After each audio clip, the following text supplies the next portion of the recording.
abandoned house. I was 15 and I'm deaf but can speak in signs.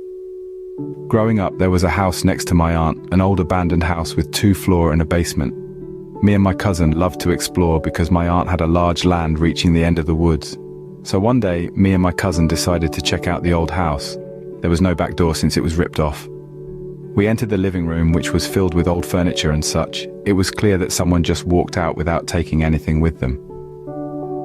My 12-year-old cousin suddenly felt afraid because it was dark, but I was determined to explore some more. So we made our way up the stairs, checking if each steps were safe by using a large, heavy rock. We reached the top.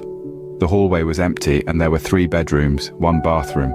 So I decided to check out the closest room holding my cousin's hand. The first room was clean, almost as if no one ever touched it. The window with no dust on it, it felt like I was looking at a new house. Then we moved on to the second room, dirty, and walls were rotting. There is a bed in the middle of the room covered in leaves, dark brown stains and bed frame falling apart.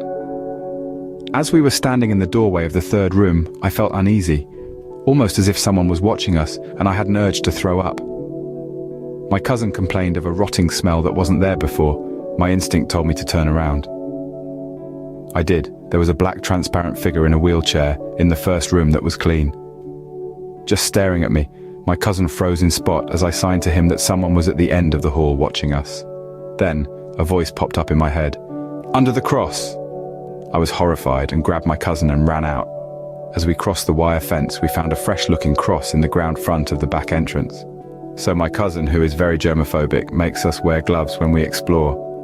I was thankful that he made us wear it, so I had a confidence to pick up the cross gently, as I was confused to what the voice meant. I put the cross back and we arrived to my aunt's porch, where my family gathered around. We explained to my uncle, and he decided to check it out, because he knew the land like the back of his hand. He grabbed the shovel and dig where the cross is.